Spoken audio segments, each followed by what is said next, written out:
One hot Tuesday morning in Yaba Lagos, a black Prado stopped in front of a small cafe called Nook and Brew.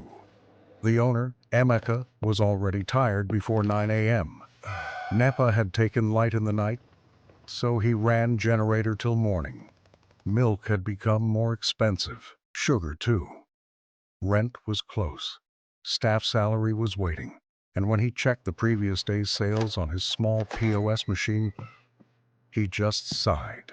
It was not terrible money, but after diesel, ingredients, rent, and waste, there was almost nothing left. The cafe looked fine.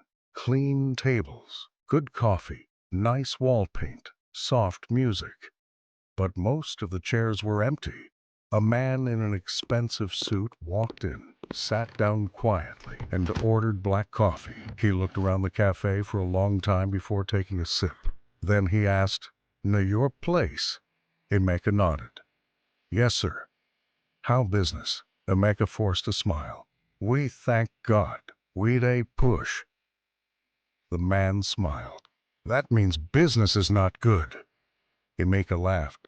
"Sir, to be honest, I sell coffee, but it feels like I'm just surviving." The man pointed around the cafe. "How many people sit here?" "About 30. "And how many people usually sit here in one day?" Emeka thought for a second. "Maybe 8, 10 on a good day." The man leaned back. "That means your problem is not coffee." Emeka frowned. "Sir, you think you are in the coffee business? You are not. You are in the space business." Emeka did not understand. The man continued. "You have chairs, shade, peace, clean tables, plug points, a decent environment. In Lagos, all those things are value. People are not only looking for coffee, they are looking for somewhere to sit, think, work, charge phone, meet someone, and breathe." Emeka looked around his own cafe like he was seeing it for the first time. The man finished his drink and said, "Tomorrow morning, put a sign outside. Free morning coffee. No story. Just come in." Emeka almost laughed. "Sir, if I start giving free coffee in this economy, I will close down."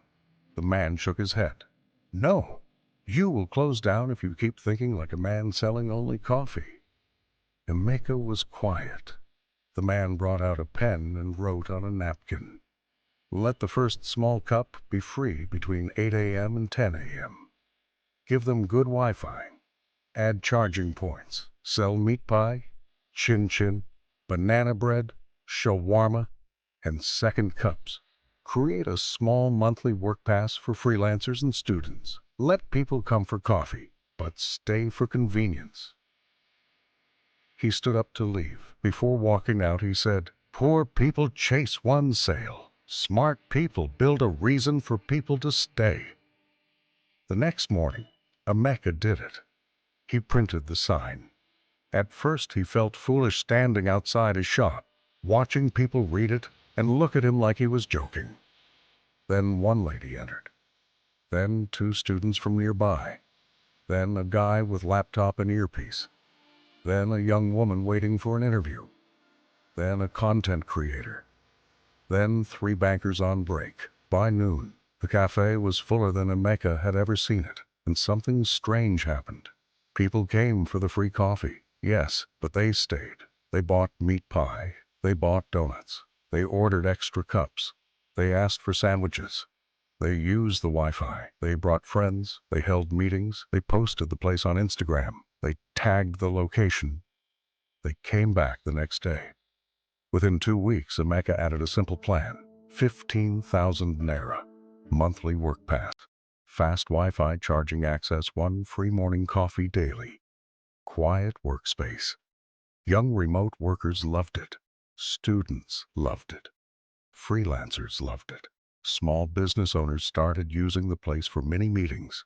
1 month later, Emeka looked at his sales again.